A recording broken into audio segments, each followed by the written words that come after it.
Hello there and welcome to another edition of Metropole TV webinars. This is a special edition because we are talking about positioning yourself in the job market amid the COVID-19.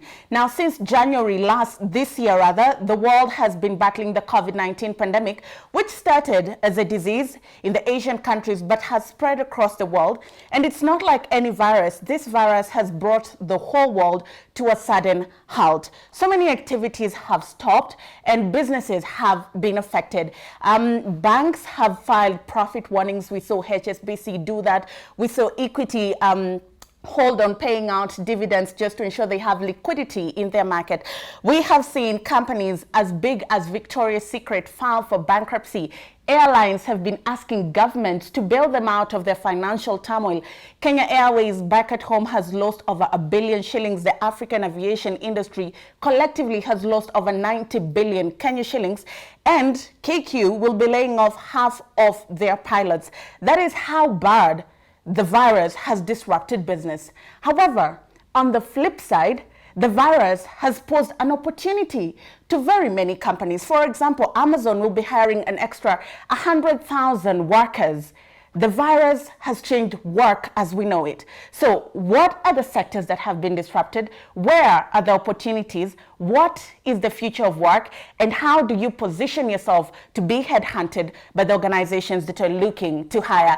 Joining us to try and answer these questions are Kemunto Mokua. She is the CEO of My Jobs Kenya, and Natalia P. She'll tell us how to pronounce her second name. And she is the managing director of JstWORK.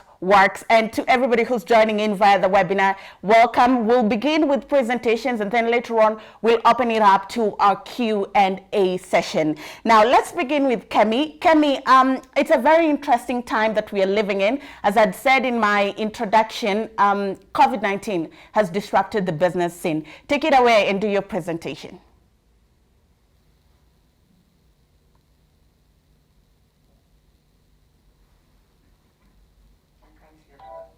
Kemi, you're on mute. Wow, technology. Thank you for that. So I'll take that back. Good morning, everyone. Morning. This is quite an exciting pleasure. I'm really excited to join you this morning. Thank you for the invitation. And I hope we can have an interactive session on what's happening in the jobs market, the questions that you have, any thoughts that you have. So we just hope to share from our experience what's going on in the market. So just to quickly introduce myself, I represent My Jobs in Kenya. I've been a recruiter for the last 8 years. My background is from law, so I understand all the labor relations issues that you might have in future, but also I'm excited in a space where we try to match people with the right careers. And not just that, also try to find companies the right fit. Try to find people who are the right fit for the organization. So firstly, the question that everyone is wondering is, during this COVID season and in 2020, are there jobs? Yes, there are jobs. So I want us to start on a positive note of always thinking positive. Okay. So for ourselves, first of all, you have to wake up in the morning knowing that the opportunity is out there. You just have to look for it, but you have to look for it with a positive face and a positive attitude. So where are these jobs? These jobs are posted everywhere. The company that you'd like to work for, look at their website. Call them if their website is down. Find out if they have got jobs. You've got networks. Ask your networks. Your networks include your relatives, your siblings, your friends, the people you went to school with. They know exactly what you're gifted in, what strengths that you've got. Ask them, exploit those networks, and also present yourself well. Then read widely. Just let people around you know that you're looking for a career opportunity, or you want to change your job. That is one. Individual. Do you know who you are? Do you know what your strengths are? Do you know what your gifts are? What are you passionate about? What would motivate you? Okay? Just ask these questions. Then answer these questions truthfully. If I'm an accountant, where would I like to work? Do I want to be in a manufacturing sector? Do I want to work in a small organization? What strengths will I bring to this organization? what contributions am I going to make in this organization? So getting a job is not just about you paying the bills. It's about you finding joy in what you do, you finding passion from what you do, you waking up in the morning and being excited about the people you're going to meet and excited about the goals that you want to meet. Okay, so I don't know whether I've gone too far, but I want to also touch on mine is just to encourage you to be one positive. Look at your personal brand.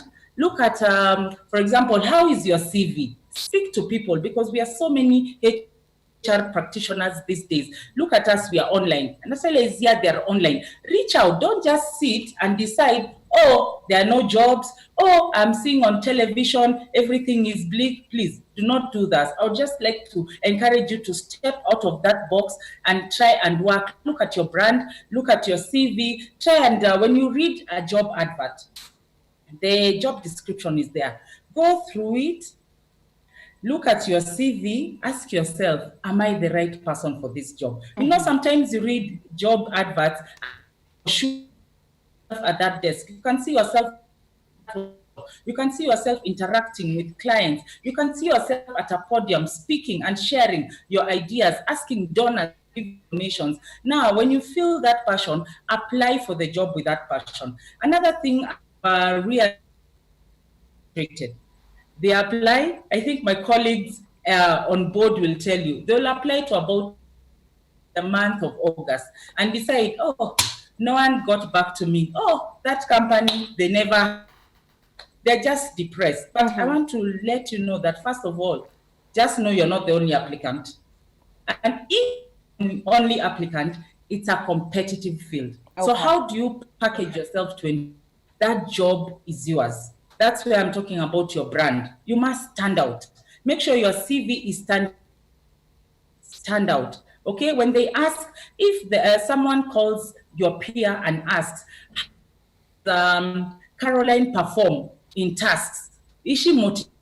Is she passionate? How does she relate with her colleagues? How does she take instruction? Extra load without grumbling and complaining and saying, oh, that is not in my JD. I don't know whether your supervisor has seen an opportunity and they're thinking of pushing you towards that opportunity so that you can have more responsibilities and just have more of your self-worth being okay. So I think I will go, I'm better off answer so that I just don't divert. This is a wide topic, but I'm happy to jump right in, because in the interest of time, I don't want to eat up our time. We're already at 11:17. No problem, so Kemi. We'll come back to you in a few if we have questions and during the Q&A. But I want to pass the ball over to Natalia. Natalia, first of all, how do we say your second name? Polishchouk. Polishchouk is quite easy. Natalia, Kemi has done a really good job in just trying to set a base on the kind of mindset that you need to get a job and the kind of aggression and how to position yourself in the job market as is. But right now we are battling a pandemic, and that has kind of tipped the balance scale. So how do we ensure that we remain balanced in this pandemic? If you have a presentation, go ahead. Absolutely. First of all, thank you so much for this opportunity. I am incredibly passionate about empowering people to get the best out of their jobs. And jobs, I don't believe there's such thing as a job. Jobs are careers. I have been a recruiter headhunter for the last 16 years. I have interviewed over 18,000 people, hired and placed more than 1,500 across 70 countries. So genuinely, when it comes to understanding on an international basis, what is the job market like? What is important to remember is that even before COVID hit us, we have been going through one of the biggest future of job transformations. Forbes has predicted anything between 300 to 400 million jobs disappearing. So what Corona has done is really put the foot on the gas.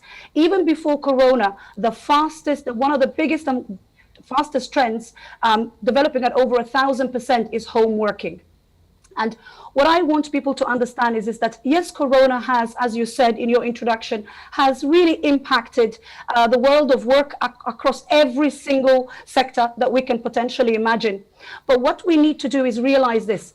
There are absolutely phenomenal opportunities that can come through Corona, especially and Africa.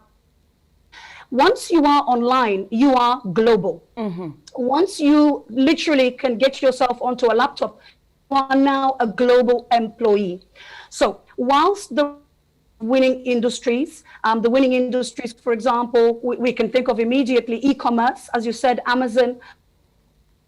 And not just that, Amazon have opened over 3,000 jobs in customer services in South Africa. You see, Kenya has the biggest advantages in the whole of Africa.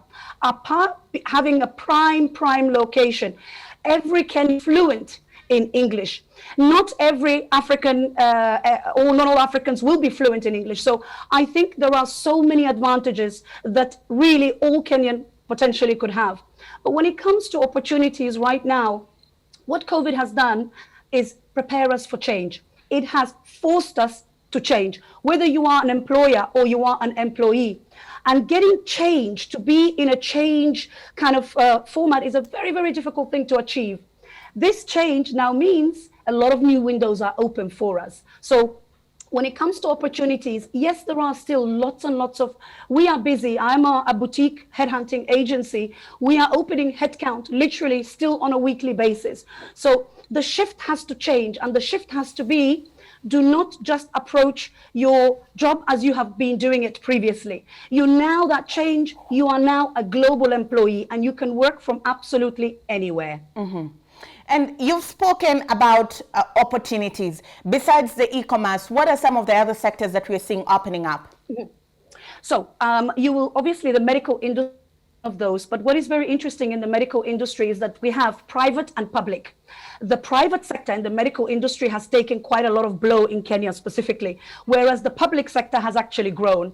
But as an industry, the medical industry has actually grown year upon year in terms of salary increments. I think during COVID, up to 23% in terms of medicine or provision of any kind of medical services has actually increased. When we think of Kenya, what we have to think of, first of all, our demographics need to be taken into consideration. We are 19 is the average age. Out of the 48 million, 24 are still in school. Therefore, the actual working population is very small. Then what you have is informal and formal sectors. So what you are finding is that definitely women have been impacted far harsher. When we look at the flower farming, 45 planes were landing on a daily basis in Netherlands, 150,000 women. So there is such a huge, but in terms of other industries that are growing, what do we have? The IT industry. Anything to do with internet connectivity, even getting solar energy, so that because we don't have electricity, etc., that is growing tremendously. We are finding, apart from the medical industry, we have, as I said, the e-commerce. There are so many, really. A lot of it is online. The biggest jobs that are right now most sought after, not just in Kenya, but on a global basis, is customer services, especially online. We are talking about anything to do with marketing. Any online specialists, from transcribing jobs to getting virtual assistant roles. There are so many jobs, but the shift has to happen online. We don't just physically have to always walk into an office and into a building, and that's where the changes are happening. Kemi, let me bring you in. These jobs are being listed because jobs are being listed out here. As Natalia has rightfully said, e-commerce is hiring, IT is hiring, the medical space is hiring. But Kemi, one might think, I am a journalist, so my area of expertise is communication. However, how do I align my communication skills to the sectors that are opening up? Thank you. That's a very, very good question, and it's quite timely also. So as Natalia has told us, jobs are opening up in areas that probably we did not think much of. So first of all of us must be agile.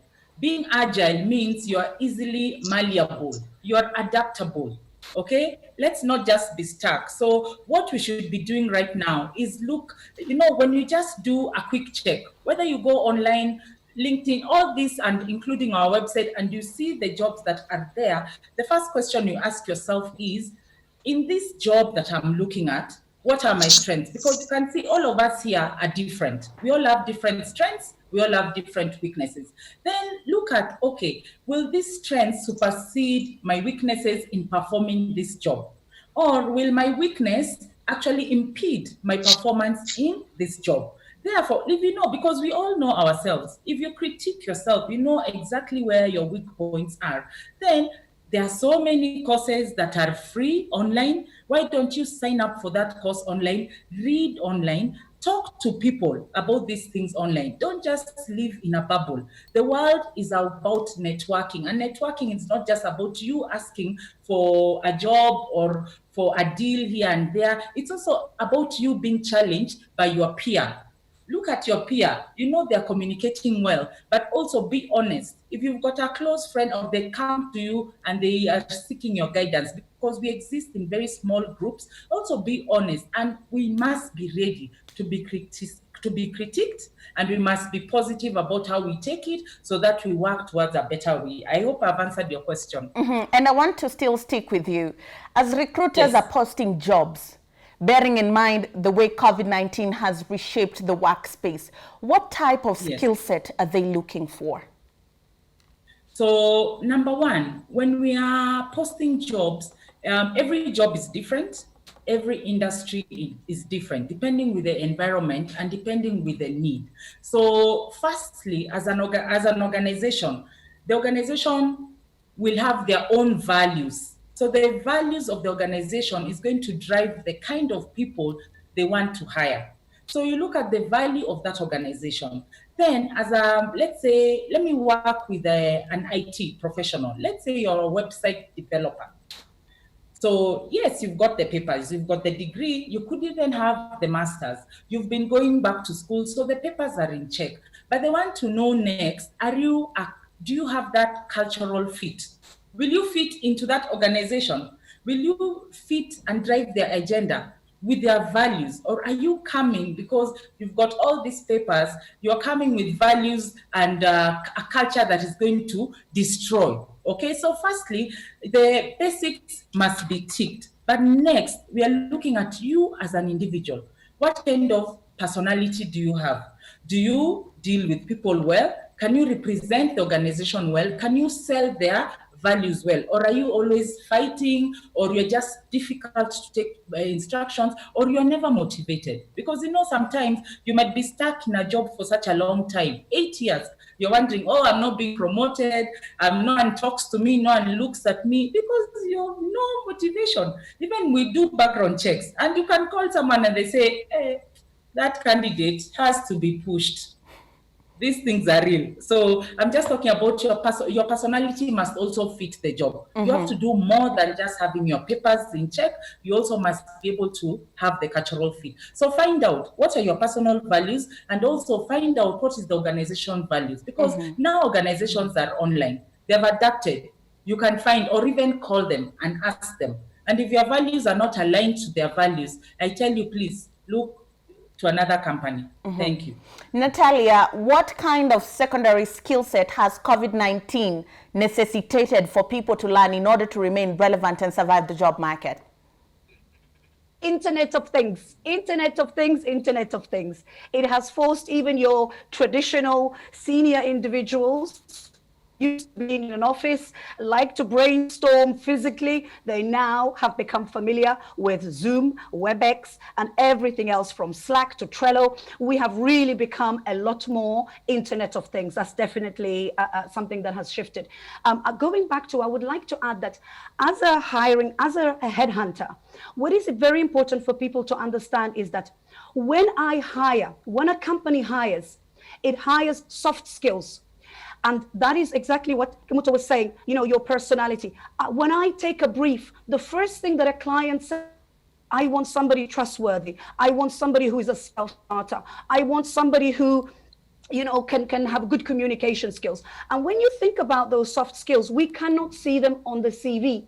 So when I am headhunting, when I'm actually searching for you, I search for hard skills. I would not search for words like passionate or motivated, but I would search for words like project manager, communications, content writer, copywriter. So what is important is this. When you click and apply to any job board, and sometimes up to 500 people click and applied, please remember, it is not a human being that sits there and reads through all of them. It is application tracking tools, ATSs. And the way you beat an ATS is this. Once you know that my key skills are project management, or you know all of the specific hard skills, you repeat these over and over and profile, so that when I search for you, the person who has the keyword that I'm looking for the most appears at the top of the search. The second thing I'd like to say is I am not a fan of the CV. Why your CV lives on your lap, find you on your laptop. And if you are managing your career, which is your life, through a CV, you are managing your career reactively. Oh, there's a job, click apply. How do you know where in the process when a job is being opened? It might be at the end, it might be for pipelining, maybe they're looking outside there. So the approach that I take is this. You have to build a online profile. Why is online important? And this is where LinkedIn comes in. By creating the keywords and creating a network. If you are, let's say, a marketing communications manager, you don't just say, these are my skills, this is my education, this is my experience. In order for you to sell yourself, you have to show them what your skills do. It is never your ability. You can communicate, you can do public speaking, you can do PR, but what is the result of those? So people need to understand what is their actual value add. What is it that they do? So yeah, but I would say take an online, and the secondary skills, really all of us, apart from being very, very technically, we have now, you see, what you studied 20, 30 years ago is not going to stand you in good stead today. Therefore, you have to constantly keep upskilling yourself. We have lots of training. People are taking advantage on it. I have attended webinars that are in South America. I've learned so many wonderful things. So what Corona has done is given us access to all of these lectures really on a global basis. Mm-hmm. What kind of paradigm shift, just before I move to Kemi and then open it up for question and answers, what kind of paradigm shift needs to take place in the mind of the job seeker? Because for about 20 years, 30 years, depending with how old you are, we were used to a certain normal, but now that normal is no more. What needs to change in our minds? Absolutely. You are not your job title, you are not your degree, you are not your industry, you are a set of competencies. You have a set of amount of skills. You have to begin to understand that you are not just an accountant. Those eye for detail, having been able to handle high volume data, these are transferable skills. So the biggest shift that we need to start doing is not associating ourselves just within I am an accountant. It's not just that. And the other shift that really needs to happen is this. If there is this, all you do is sell your time. I sell my time. Therefore, all of my IP and all of my knowledge, I am the product. Now, the higher the demand, the lower the supply, the higher my price elasticity. If I'm looking for an accountant and there are 100,000 of them available, even their salary will potentially go a little bit lower. Whereas if I take an accountant that has a specialized knowledge or a specialized skill, then there isn't such a high demand supply for it, therefore they earn higher salaries. So the paradigm has to be, keep your career and all of your IP and all your knowledge is your responsibility. Keep upskilling yourself. Do not just think of the traditional structure. Open your mind up and look at yourself as a product with a set of competencies, not just your job title, your degree, or your industry. Kemi?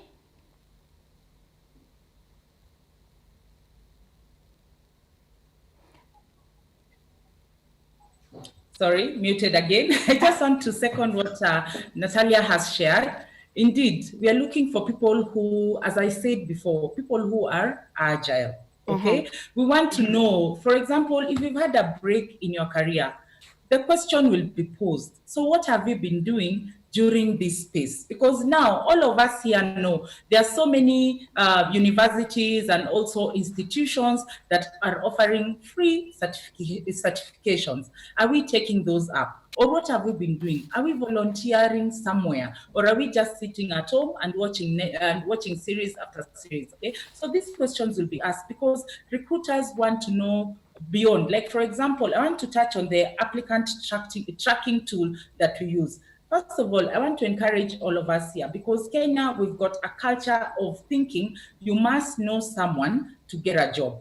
I kid you not. I've been operating a website for the last 8 years, a website that has got an applicant tracking tools. So all my friends know this and my relations know this, but they will see a job and they will think, oh, my sister wants that job for the accountant. And I'm thinking, what I'm selling to companies is a tool that is going to ensure them lack of bias. It was a fair process, and we were actually looking for the right person for this job. So how did we do it? We want to show donors, or the board will be shown how this recruitment will be done. So I encourage you guys, when you find an online application, not think these things don't work. Just do it well, okay? So first of all, equip yourself well. Show that your dependability skills. How are you trustworthy? Do you have integrity issues? Okay, because this is now why companies are doing background checks. So we're just looking for people with soft skills. So please work on your soft skills. Yesterday, I'll step aside a bit on this discussion. Yesterday, I've got a Bible study group. So yesterday, we were challenging each other to write down, what qualities do you have as an individual? What are your qualities? Then we looked at the qualities were written down. And then my turn was now to tell Natalia, oh, on your qualities, you forgot to add that you're dependable, because this happened and I can depend on you. You forgot to add that you are trustworthy. You forgot to add that you have this quality and this quality. So first of all, trust in your own qualities and work on those soft skills. Thank you. Okay, now we want to move to the Q&A section. I'm just waiting for direction from my director, but I don't know how this will go. Anyone with a question, please unmute yourself. Might we be having a question? Before, as we try to see who has a question, Natalia, let's look at it this way. I've just lost my job, right? Because right now, you never know, companies are trying to downsize. What do I do first? Very good question. And in fact, JstWORK actually has an outplacement program, and we have put quite a few large clients who, can you hear me okay? Yes. So we've put quite a few clients through our outplacement program. The first thing I would say is this: when you have been made redundant, I think it's very, very different than anything else. Having supported redundant people over the last 15 years, redundancy it has an impact that is so strong. And even if you've gone through it before, even this is your third time, every time it hits you hard. But if you are here, first of all, do not put the fact that you've been made redundant, that your value has now diminished. Your knowledge you still have, your content you still have. So sometimes there's this perception, oh, I was not kept, or am I good enough? Throw those thoughts completely out of the window. You are very employable.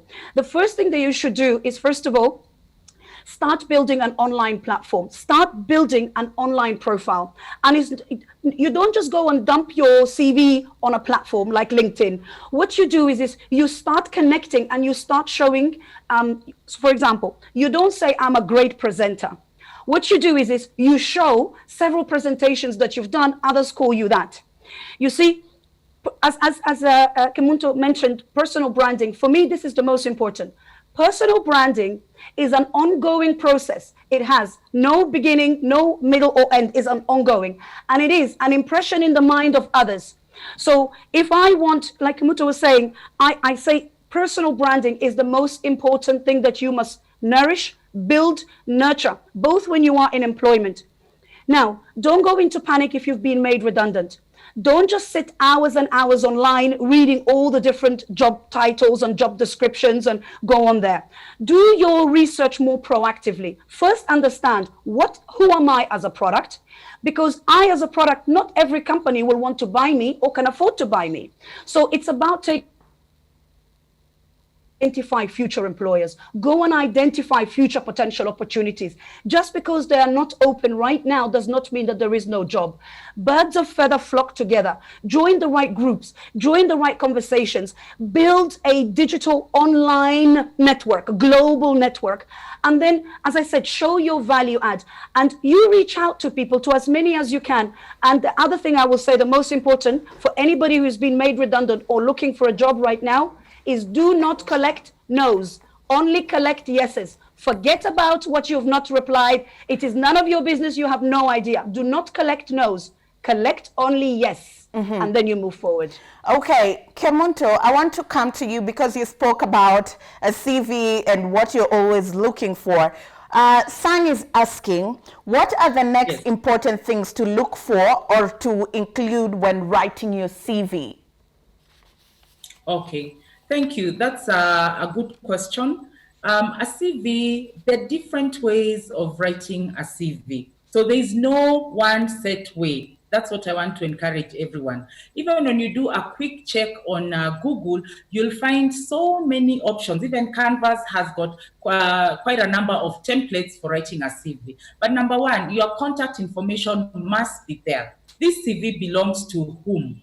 Your telephone numbers must be working, because when we are calling, we want to reach you. Your email address must be working. Emails should not bounce, because normally when we invite people for interviews, you'll get the call, you'll get an email, you'll also get an SMS, and probably when you're being called, you could be working somewhere or traveling, you're not able to pick.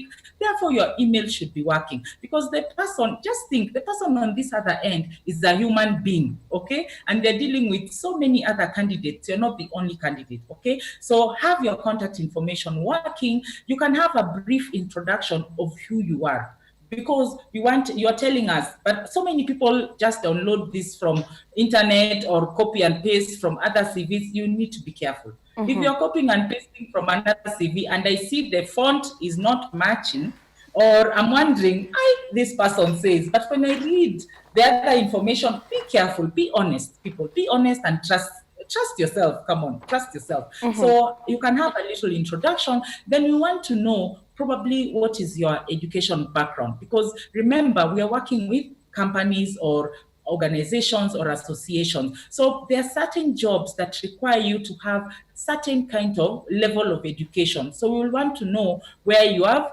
reached. Then next, we want to see, have you worked before? Where have you worked before? Start with the current or the latest, your last place of employment. Have the dates correct. Do not lie. Because some people want to show, because the job was asking for 7 years experience and above, you want to stretch the dates. My friend, we are going to call that company and we'll ask, and you don't want to be embarrassed or to lose that opportunity.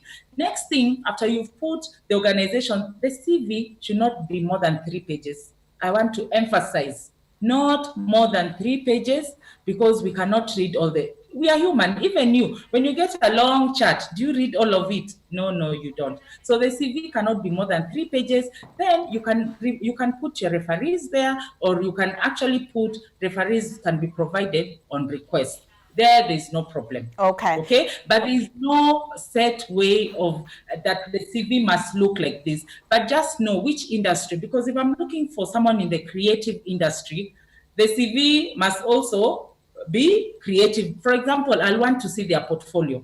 Okay, someone that is in the creative industry, it's not a CV that I'm looking for. It's the portfolio. What kind of accounts did you handle? Because this is what my client will ask me. If I'm bringing someone forward, they want to know what kind of projects. You're a project manager. We want to know what kind of projects you had. So what Natalia was telling you about creating your presence and having a portfolio is very important. You must be active all the time. Thank you. Okay, great. Now, Natalia in the beginning walked us through having lost your job. Now you've prepared us on how to have a concrete CV. Natalia, I want to come back to you. My CV is good, as Kemi has said, and now I'm applying for that job and they've called me for an interview. How do I fully prepare for that interview, Natalia? Fantastic question, very important. When you are preparing for an interview, the job description becomes your holy grail. Once you've understood what is it that they are looking for you to do, When you are trying to secure a job, it's not about just telling I have done A, I have done B, or I have done C. It's all about positioning yourself for that job specifically. So if the job is looking for people management, you're going to be managing people, make sure that during your interview, you talk about what is your management style, how many people you've managed. So really read the job description like a holy grail, pull out what they're looking for, and then try and pull the experience that you have to match it directly. And the other most important, really, I want anybody who goes for an interview to take this piece of advice. Please understand the question. Most of us, when a business is asking you a question, they are after a specific piece of information. So and don't assume that everybody that is interviewing you knows how to interview. Somebody will say, you know, how meticulous are you as a question? And do you know the context? So what I would say is this, make sure that you understand the meaning behind the question. And the final point I would say is that when you are going to do an interview, it's almost like you are preparing for a show. If you have a show to do, you would not practice your lines in your mind. You would actually have a real practicing session. So this is what I recommend for anybody who is going for interviews. Take your phone, put it in front of you, and start actually preparing what is it that you're going to be saying. We don't practice for interview. So I would say start doing videos about positioning yourself specifically for the role, and so that you learn, you can begin to see how you're doing. Make sure that all of your answers are no longer than 30 seconds to 2 minutes is a long time. Most of us in interview just keep talking, and I remembered something, and I remembered something. And the final point is, do not go to interviews are two ways. It's not a one way. Use this time to also evaluate. If you are sitting there and you are talking 90% of the time, this is an interrogation, not a conversation. So the idea is not to just sit there and take questions, yep, but to actually ask questions back and try and have a bit of a conversation, but ask soft questions and ask questions that will make the interviewer speak about positive things. Don't ask about negative things. When have things gone wrong, etc. We like talking about positive things. So yeah, prepare for your interview, read the job description like a holy grail, pull out so that it matches, listen to the questions carefully, and just make sure that you have prepared beforehand. Okay, Natalia, I want to stick with you. The questions are coming, if I could just be helped. There is a question with regards to interviews still, and it's by National Wano. He says, the famous tell us about yourself question. What is the right way to answer that question? First of all, this is the only question that you must be praying for. It is your sales pitch. It is the most important. If I ask any of my career, anybody that comes to me and I say, describe your company in 2 minutes, they will do it like that. Yet if I say to you, give me a pitch about yourself, describe yourself, they are not necessarily able to do that. So when it comes to actually, sorry, I've had so many different thoughts. My mind has kind of lost. Can you just repeat the question one more time? Tell us about yourself. Tell us about yourself. So tell us about yourself has 3 parts. Okay, when you have to start, first of all, telling you have to start telling a story about why you've got into it. So I actually studied a degree in clothing, in fashion, but I actually fell into HR within my first internship, and I fell in love with HR, and I've stayed there all the way through. So the first part is why. Already questions in the interview. Why have you left this job? What did you achieve in this job? How long were you in this job? Why did you move? Because we are likely to ask this in all interviews, you'll say my first role was within this company. What I delivered was, what I did was, and then I moved on. So you are telling a story. And the third part is what you should leave as much time as possible. And that is, you want to position yourself for the role, why you are suitable for the role. And the magic ingredient in any interview is what I call positive energy. Positive energy basically is this. I am really passionate about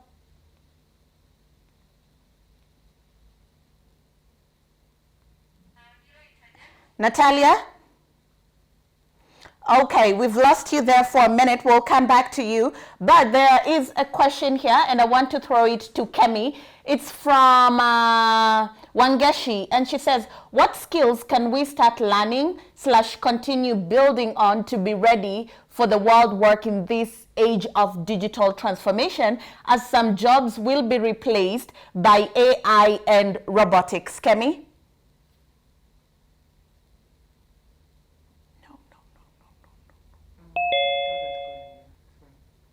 That's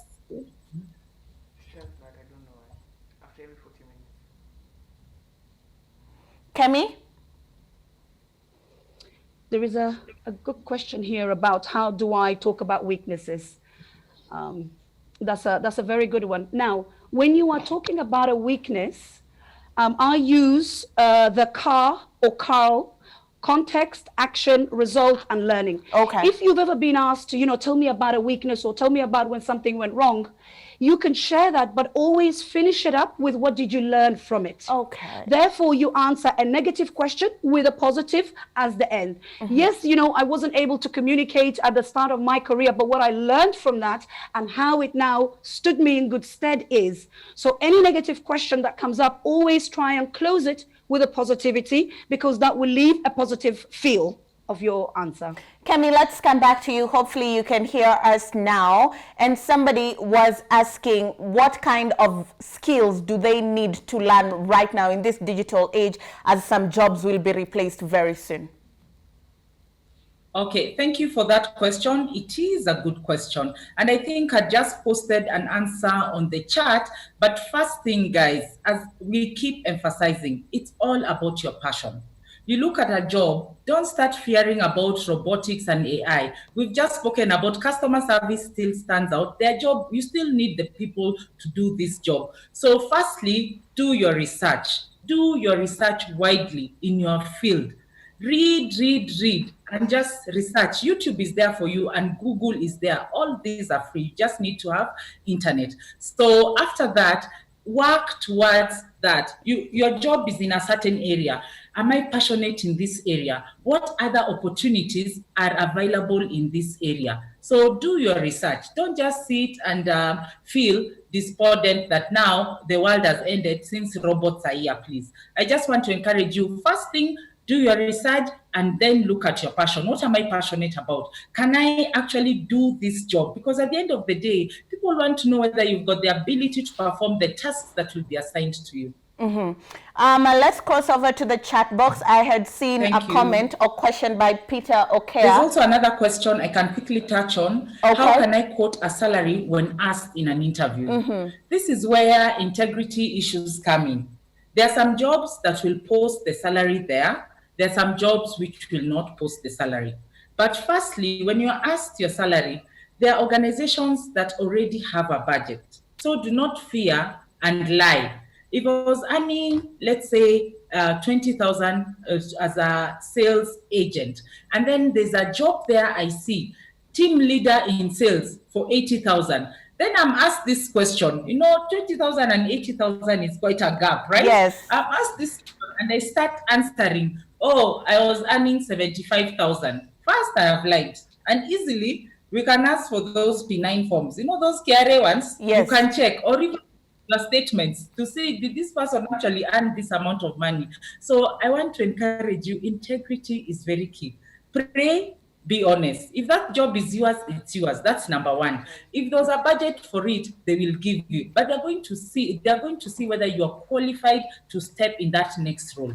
If you've been shortlisted, that means they've seen abilities in you, or they've seen that you're going to bring some value on board. They're like, okay, this person seems like they can do this job. It's time for their next level. So don't fear. Be honest, and then do your research. If you know what the job is offering, because sometimes the market, we know what salaries are offered for particular jobs, also be honest, okay? If you just tell the recruiter, I noticed you did not post the salary for this position. First, I want to tell you, this is what I was earning, but I know the market value for this particular position is going for this, okay? Nice. I don't want to lock myself out. Okay, I'm open for negotiation because I'm excited about this job, since this is where I will contribute. Show your excitement, like what you'll do in that job. It's not about you taking home the money. Okay, show your excitement. These are my strengths. This is how I'll contribute. This is how I'm going to make this organization look good with me being in need. That's why I'm telling you, if that job is yours, you'll be given that salary. Do not Okay. fear. But We are yes.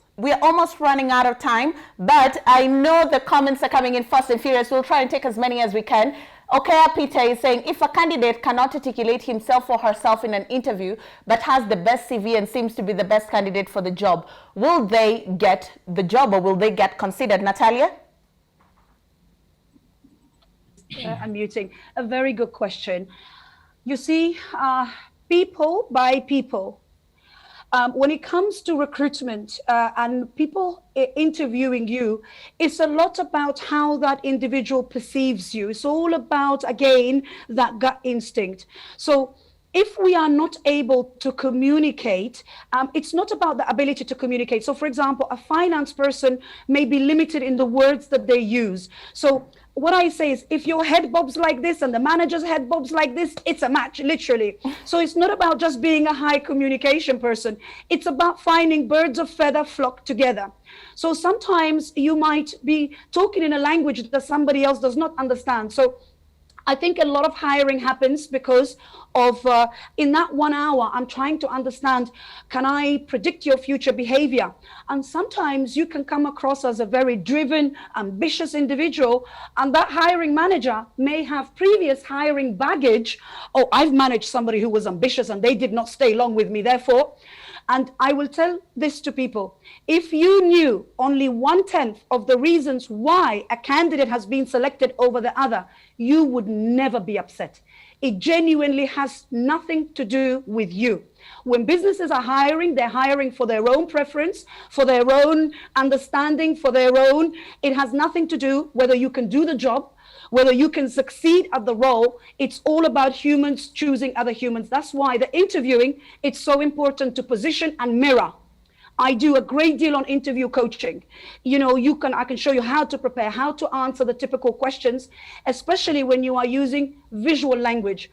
You know, you have individuals that don't communicate. Have you done that? Yep. What about this? Yep. And it's not enough. You have to literally pull that information out. So I would say, if you have not been called back after you've delivered a fantastic interview, do not take it personally. That decision made has nothing to do with your ability to do the job or not. It is all about people choosing people.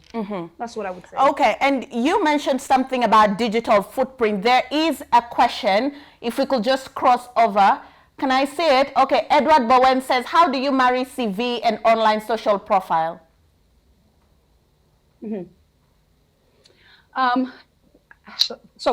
I use all the social media to headhunt you. If I'm looking for a really strong communication person, I might go on Twitter, but then I'm going to come back to LinkedIn. If I'm looking for a great creative designer, I might potentially look on Instagram, but then I'm going to come back on LinkedIn. I am going to say to everyone, you must build a strong LinkedIn profile, because there you can create a brand. You can attract opportunities. A lot of my clients that come to me work for the NGO, and they say, Natalia, can you help me get a job in the NGO? First of all, NGO is too big of a word. Is it NGO agriculture? Is it NGO health? Is it NGO education? Is it NGO? And all of those NGOs, the majority of the decision makers are not even in Kenya. You don't need to know people to give you jobs. You can't just rely on offline connections. So if you say, right, I am interested in NGOs, but I'm going to go after the health or the education NGO, then I'm going to look for these NGOs, follow those companies, connect with my future hiring managers, connect with my future colleagues, be in that network. And the digitization is this. You see, if I type on Google, if I go in there and I do careers and I do Kenya, if I want JstWORK to come right at the top, I have to do something called SEO, SEM, and that is understanding Google Analytics. The same thing applies to your CV and your LinkedIn profile. By digitizing it, and we do that, I have a very simple in-house tool. We take your CV and we take the job that you are applying for, and we ask it to read it.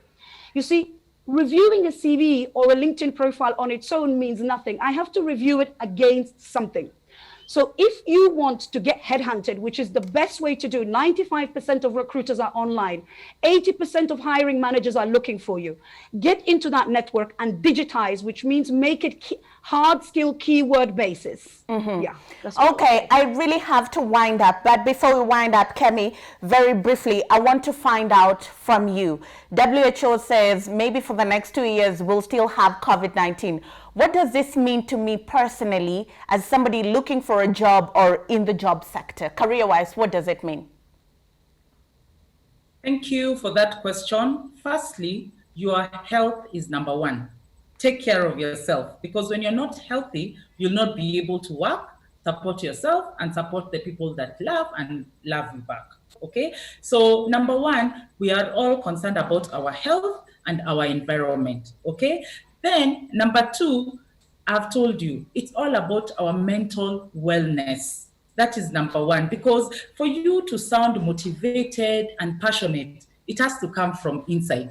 For you to exhibit good qualities, do you practice honesty? These things they are inside and they come out. If you're very negative in your thinking and you actually don't listen, like the person asking about articulation, if you're not good to speak, because now we are doing interviews online, okay? It's not about, yes, it's how you look as you come here, but listen to the questions. Look at the job description. So it's all about being passionate and actually just knowing yourself. Okay. People, knowing yourself and being positive. Thank you.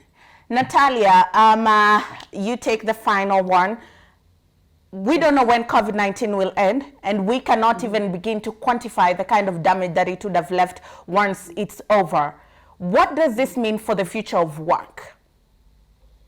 Absolutely. I'm going to go back and say that companies will be, you see, we have to look at the generations as well. Baby boomers, Generation Y, millennials, Generation X, they're all driven and motivated. The fact that millennials are now the biggest decision makers actually in the market means that the way we change, that traditional way that we used to do, is also shifting. So over the next 2 years, I think we will see a huge amount of changes. And as I said, workstation where we work will shift. We will no longer just be going into offices. We can work from home. We can work in virtual offices, etc. Absolutely, there will be a lot more focus on companies putting more on well-being. There is lots more apps coming up. There's a lot more information coming up. Your set of skills, you will not be just linear. You cannot just be an accountant or etc. You will have more of a T profile. A T profile is I am a specialist across, but I can drill down to all. So the traditional set of skills will change. A lot of technology. If you are technology resistant right now, just start learning, be curious. You have to learn technology in all aspects and use it. And yeah, you will be a global employee. It's as simple as that. Natalia, we've come to a close, but I want to give 30 seconds maybe to the viewer who will be watching this or the people in the webinar, if they want to reach you, and what services do you offer, very briefly? Fantastic. So JstWORK.com. JstWORK has a missing U because we are looking for you. So it's JstWORK.com. I do two things really. I have a really good career development program. I run one program per month. There are 4 sessions of 3 hours each, Tuesday, Thursday, Tuesday, Thursday. This is a full program, from personal branding to digital profile to LinkedIn to managing your career proactively, and interview and salary negotiation. I cover absolutely everything. We have quite a lot of international people. I am really focused on Africa and anything melanin. And then the second thing that I do, which is actually my day job, is headhunting. We do recruitment. The more complex, the more difficult, the more specialist it is, the better I like it. So when we headhunt, I don't advertise. We just go out there and we literally find you. And as a headhunter, what I don't do is I don't send CVs to my clients. I don't just send 10 CVs or 20 CVs. No, each client is going to get 3 to maximum 5 profiles, and they are ready to be interviewed. All the vetting, all the verification has been done. So it's very fast. It doesn't matter where your skill set it is, we can support you to find talent globally. So on social media, how do we get you? JstWORK.com. That's Okay. it. Natalia Polishchouk. I am on everywhere. I am on Instagram. I am on Facebook. I am on Twitter. I am absolutely everywhere. Kemi, 30 seconds. Thank you so much. So My Jobs in Kenya is an online platform. So first of all, we deal with companies that are looking for a tool that will be able to see high volume of applicants. So we've got an applicant tracking tool on the system that we enable recruiters to use. Number two, we also enable recruiters to search our vast database of CVs, and their profiles are there, and get CVs. Those who want us to do headhunting for them, we also do headhunting once in a while, and we'll meet the candidates and also will forward the top CVs to the candidates. Apart from that, on the job seekers' point of view, we advise you on your profiles, on your CVs, and how to package yourself well for the interview. Thank you. Thank you, Kemi. Thank you, Natalia. And thank you to every single one that joined into the webinar, to everybody who watched, and to all the questions that were sent. I mean, we only had an hour. We couldn't handle everything that you sent, but the conversation does not stop here. It continues on our social media platforms. They'll all be...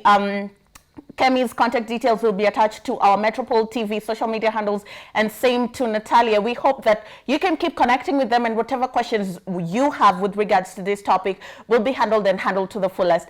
We hope that you've been able to get tips and tools that will equip you and help you position yourself properly in the market, so that the next time they're hunting for somebody to take up a certain position, that somebody will be you. My name has been Ondiro Oganga. It's been an absolute pleasure doing this. Thank you very much for watching. Thank you. Thank you.